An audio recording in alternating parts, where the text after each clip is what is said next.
Olá, iremos iniciar a apresentação da empresa Nubank. O período analisado foi de 2023 a 2025. O grupo responsável pela apresentação é o Grupo B, composto por mim, Ana Rosa, Isaías, Ivo, Juliana e Manuela. Irei iniciar a apresentação apresentando a empresa e o setor.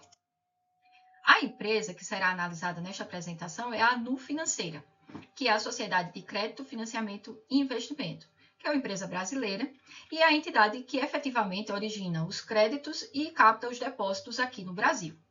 Destacamos que a Nu Financeira ela é parte do grupo, né? A Nu Holding, por exemplo, ela controla a Nu Pagamentos, que é a instituição de pagamento e líder do conglomerado prudencial tipo 3, e a Nu Pagamentos, por sua vez, controla de forma direta a Nu Financeira. Com relação ao modelo de negócios, destacamos três engrenagens mais importantes, que seria a escala, o funding, que é a captação, e o crédito. Em relação à escala, destacamos que a Nu Financeira possui atualmente 113 milhões de clientes no Brasil, sendo 86% desses clientes ativos, e o índice de eficiência está por volta de 11,8%. Em relação à captação, ela se dá majoritariamente pelo RDB e o CDB, que apresentam liquidez diária.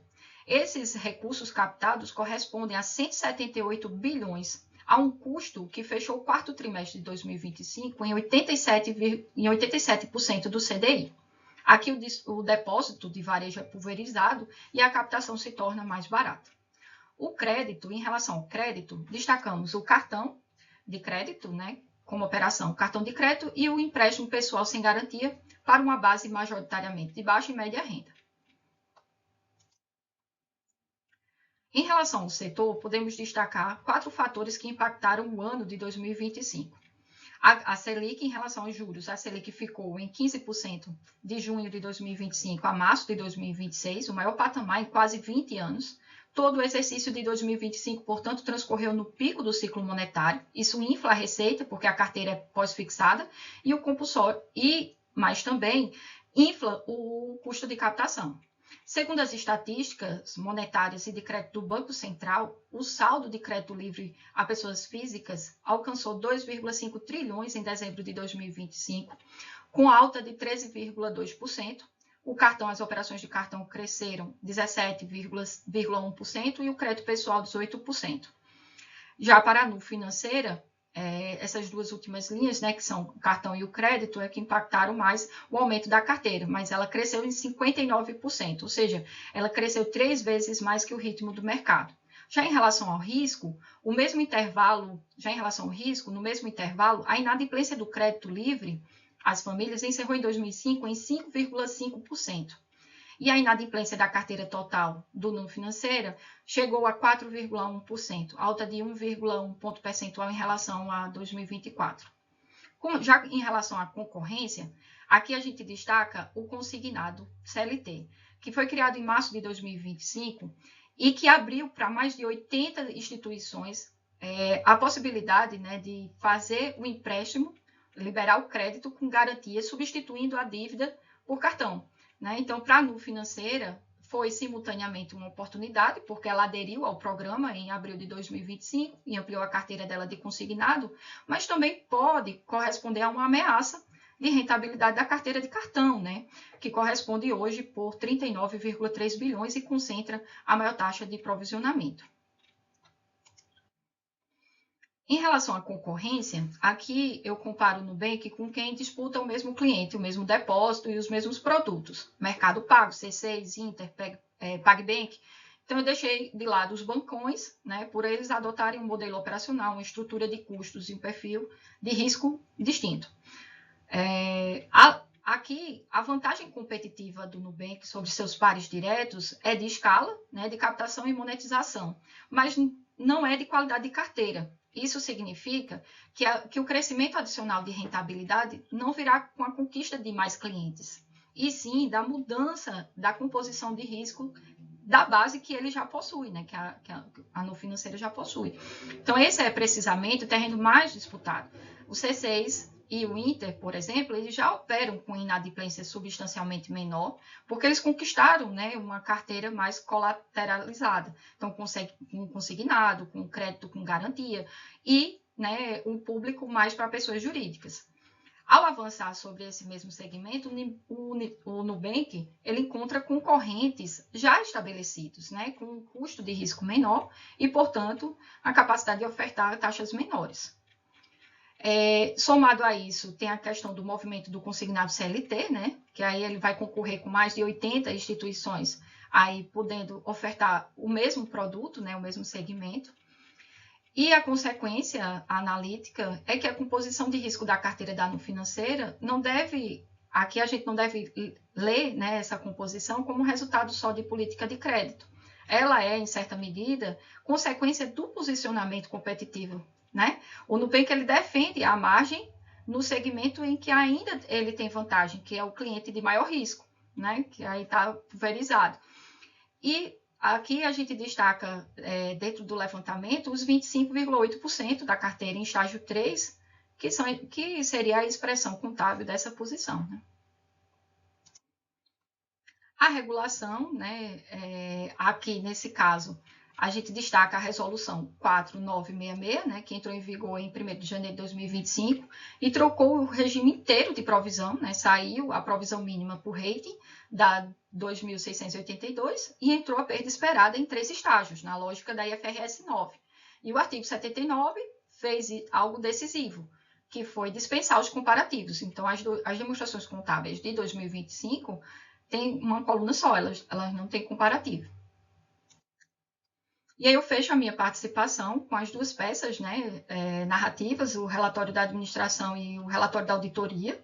Em relação ao relatório da auditoria, o auditor sinalizou a perda de comparabilidade, né, a opinião da KPMG foi sem ressalva nos últimos 3 exercícios, né, mas em 2023 ela trouxe ali um parágrafo de ênfase, justamente falando sobre essas informações comparativas, remetendo à nota explicativa número 2, que seria a dispensa, né, das informações do ano anterior, né, por ter tido essa alteração. Aqui, em relação à administração, que podia restaurar, né, trazer mais alguma informação em relação a isso, gerar algum comparativo, já que não é auditada, ainda assim, o relatório da administração 2025 não traz uma única comparação percentual, ao contrário, 2023 e 2024, quando informou a variação de lucro, de carteira, provisão e depósitos. E ela omite também o montante do ajuste de transição, que foi de 1,92 bilhões no PL de abertura. E o ganho fiscal o ganho fiscal não recorrente, de 668 milhões e os 2 bilhões de dividendos aprovados em 26 de janeiro de 2026, um mês antes da assinatura do próprio relatório. Então, não há um erro, né, nem inconsistência numérica, mas o RA ele não traz essas informações que seriam relevantes.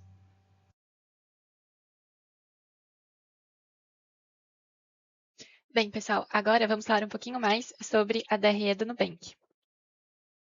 Olhando o resultado consolidado, os números são bem robustos. O lucro líquido saltou de 4,9 bilhões em 2023 para 11,3 bilhões em 2025, um crescimento consolidado de 127%. A receita de intermediação financeira mais que dobrou, saindo de 29,1 bilhões para 67,9. O ponto de destaque aqui é a margem líquida, que se manteve resiliente em 17%, provando que a financeira possui forte alavancagem operacional. Ela consegue expandir sua base de clientes de forma muito mais veloz do que seus custos fixos e administrativos. Agora vamos adentrar um pouco mais nas receitas. As operações de crédito totalizaram 54 bilhões em 2025. Dentro desse grupo, destacam-se as receitas provenientes de empréstimos pessoais e de operações com cartão de crédito. Enquanto a receita de cartão está associada aos juros incidentes sobre saldos rotativos e parcelados, a receita de empréstimos pessoais decorre das diferentes modalidades de crédito oferecidas pela instituição, incluindo operações com e sem garantia, como empréstimos consignados e vinculados ao FGTS. Em 2025, os empréstimos pessoais passaram a representar a maior fonte individual de receita de crédito, superando o cartão de crédito, que é um produto mais antigo da instituição. Além das operações tradicionais de crédito, a instituição apresentou também uma receita com operações adquiridas de credenciadoras. Essa receita está relacionada à aquisição de recebíveis, de transições de pagamentos, em que a instituição adquire os direitos creditórios por um valor inferior ao valor de face, reconhecendo como resultado financeiro a diferença entre esses dois valores. Embora represente uma parcela menor da receita, essa operação demonstra a diversificação das atividades de intermediação financeira da instituição, para além da concessão direta dos créditos aos seus clientes. Por fim, o resultado de títulos e valores imobiliários corresponde aos rendimentos obtidos pela instituição a partir da aplicação de seus recursos em títulos públicos, títulos privados e fundos de investimento. Essa carteira, além da função de geração de receita, exerce um papel de liquidez da instituição. Os depósitos compulsórios correspondem à remuneração recebida sobre os recursos em que a instituição é obrigada a manter junto ao Banco Central. Essa receita reflete o elevado volume de depósitos captados pela instituição. Assim, além de representar uma exigência regulatória, também gera uma receita. É importante ressaltar que 21% da receita de intermediação não vem de operações de crédito, vem de títulos e do depósito compulsório, que é uma operação de risco baixo e baixo esforço. A companhia ganha simplesmente por carregar caixa e reservas exigidas por regulamentação, sem tomar risco de crédito de cliente. Agora, vamos falar um pouco mais das despesas. O principal componente dessa estrutura é a despesa com juros de depósitos remunerados. Esse montante corresponde à remuneração paga aos clientes que mantêm recursos na conta do Nubank em produtos de depósito. Esse valor totaliza 70% de todas as despesas com intermediação. Em segundo lugar, temos as dívidas e títulos emitidos. Esse montante corresponde principalmente aos encargos financeiros associados às letras financeiras e a outros instrumentos de dívida utilizados para a captação de recursos no mercado institucional. Em terceiro lugar, temos as operações compromissadas. Representam operações de curto prazo utilizadas na gestão de liquidez, lastreadas geralmente em títulos públicos.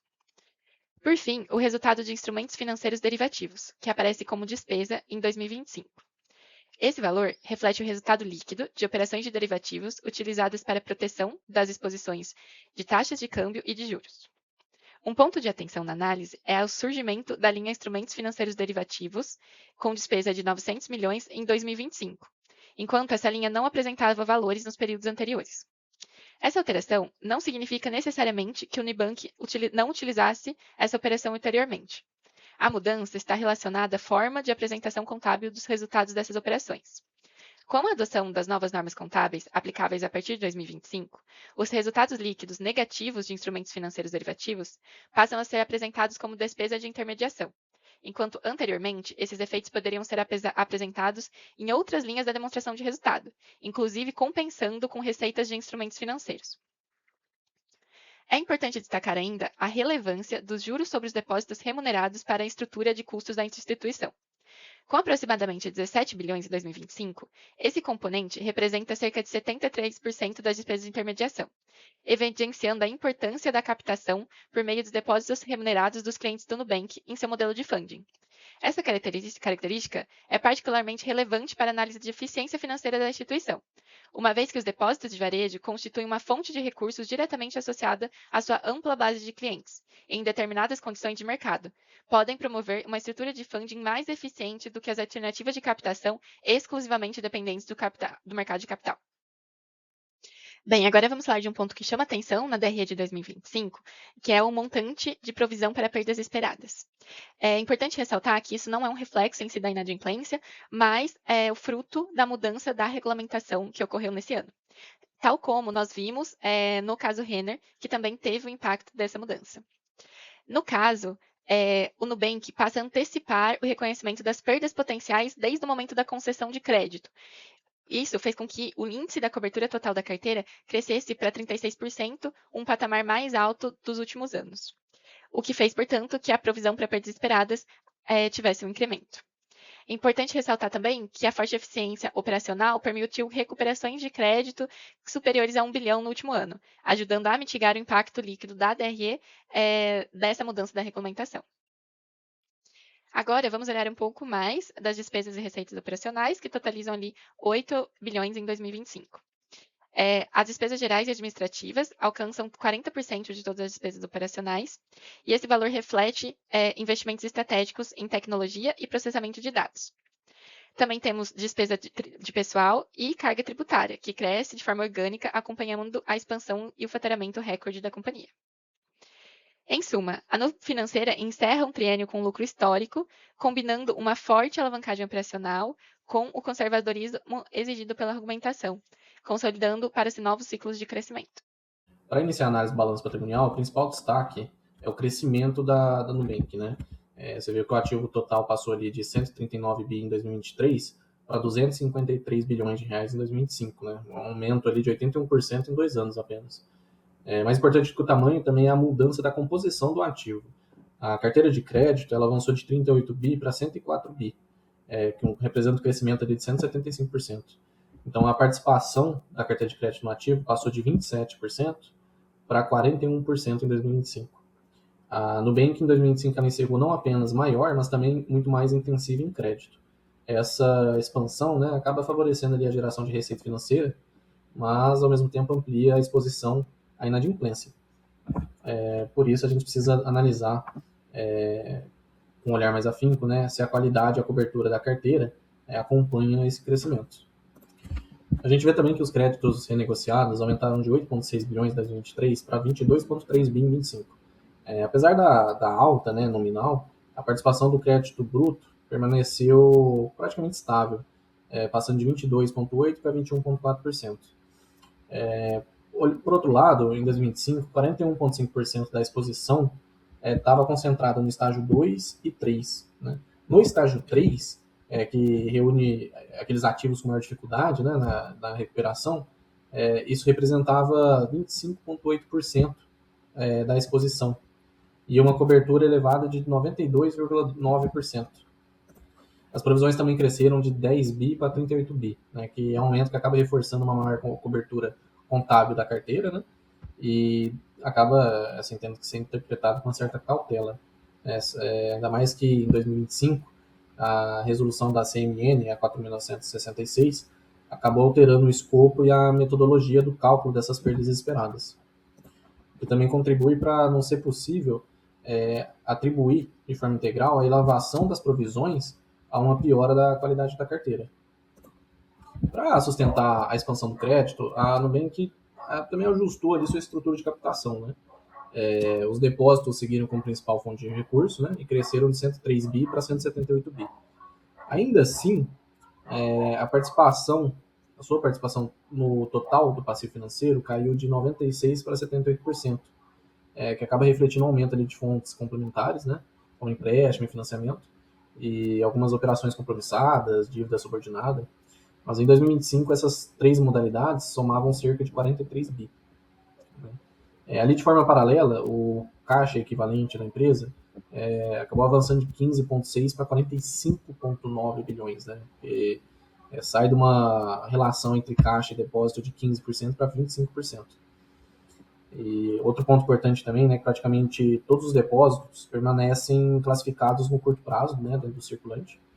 E embora tenha havido diversificação das fontes de funding, né, e fortalecimento ali da liquidez, se a gente for analisar, a gestão da disponibilidade desses recursos acaba sendo um ponto de discussão, né?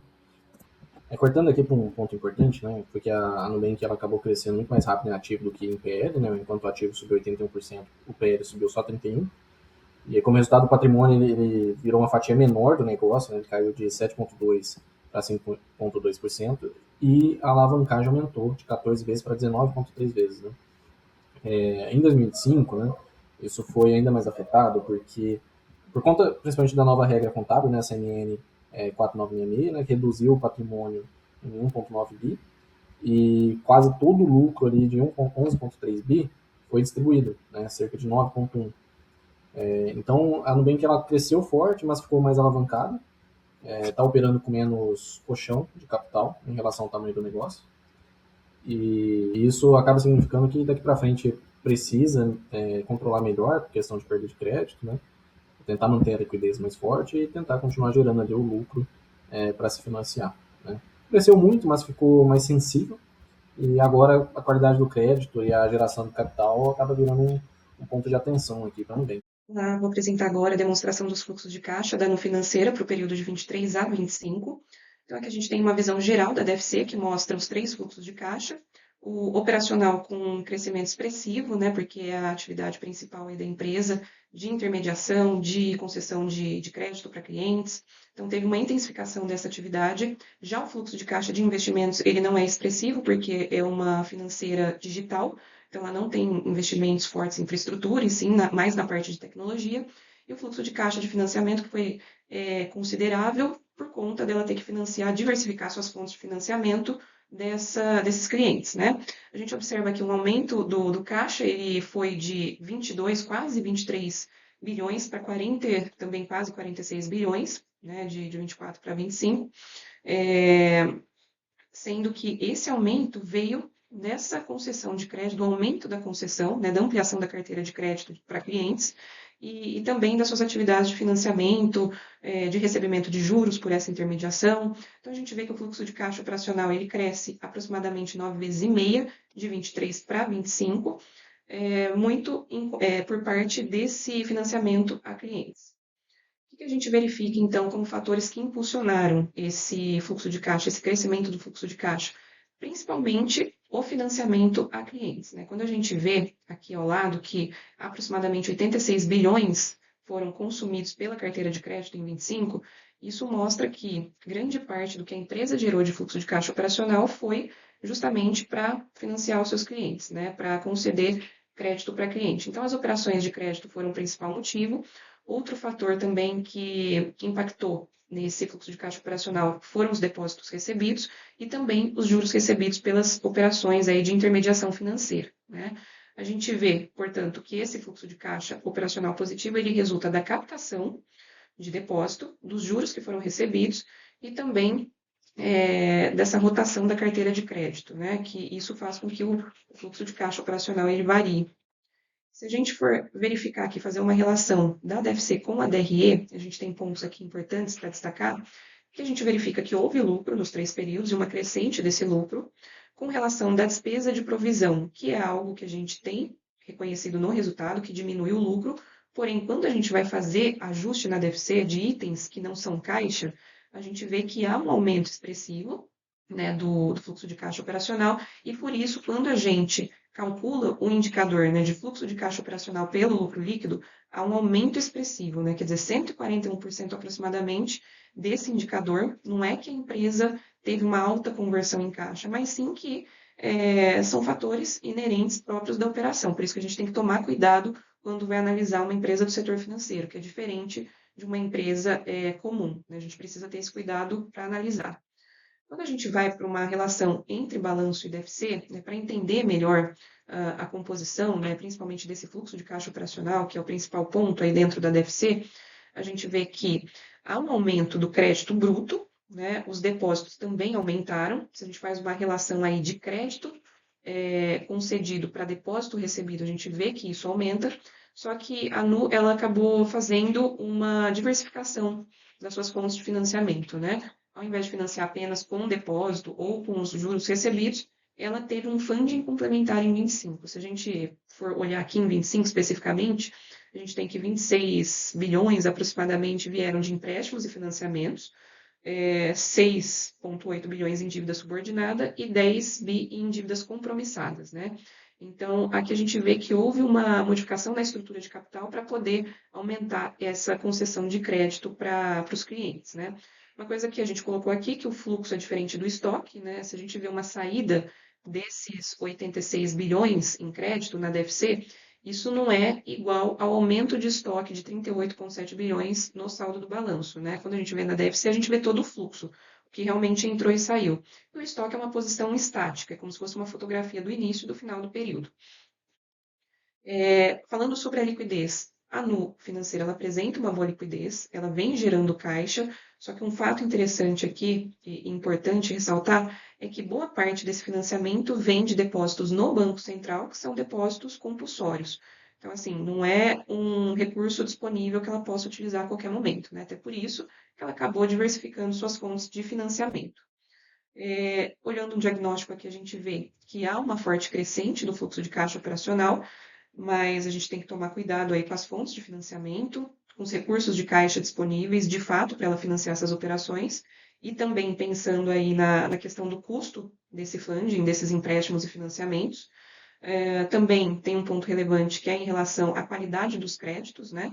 Porque se ela empresta, ela tem o recebimento lá dos juros, enfim, também tem os depósitos que são feitos de clientes, mas ela precisa ter atenção à qualidade do crédito que ela está emprestando, né? Para que de fato se verifique que aquele crédito em algum momento vai virar caixa. A gente vê que, com relação à liquidez, ela quase triplicou durante o período, tem um funding diversificado, um financiamento diversificado. Com relação à auditoria, a KPMG, que é a empresa que auditou a No Financeira, nos 3 anos não houve ressalva, só teve um parágrafo de ênfase falando sobre a resolução 4966, resolução CMN, né, 4966, que muda em alguns critérios de reconhecimento, né, isso impacta o resultado também. E aí, fazendo um fechamento da situação de fluxo de caixa, que a gente vê que a trajetória desses 3 anos é financeiramente favorável, tem uma geração operacional de caixa que está em forte expansão, tem liquidez contábil gerada, ampliada, tem esse financiamento diversificado. E só o ponto de ressalva aqui é a auditoria, que falou que houve uma modificação nos critérios em 25, então isso acaba complicando a comparabilidade das informações, né? A gente não pode usar o ano de 25 para comparar, de fato, com os anos anteriores. Então, a comparabilidade regulatória de 25, que a gente tem um novo arcabouço contábil, com ajuste, inclusive, patrimonial relevante, é algo que precisa estar evidente. O crédito, que está expandindo muito mais rápido que os depósitos, também é algo que mostra que, consequentemente, ela vai ter que aumentar essa fonte de financiamento. A qualidade da carteira. Hoje a gente tem uma cobertura de mais ou menos 37%, né? E aproximadamente 5 bilhões em baixas. E em 2025 isso deve ser lido junto com o novo modelo de reconhecimento, né, por conta da resolução CMN. E a composição do caixa, que é o ponto final aqui que eu já destaquei, que 92% do que ela tem está concentrado em depósitos no Banco Central. Né? A liquidez contábil ela é real, porém a gente vê que tem aí esses pontos que acabam fazendo com que nem todo o recurso em caixa está disponível para ser utilizado.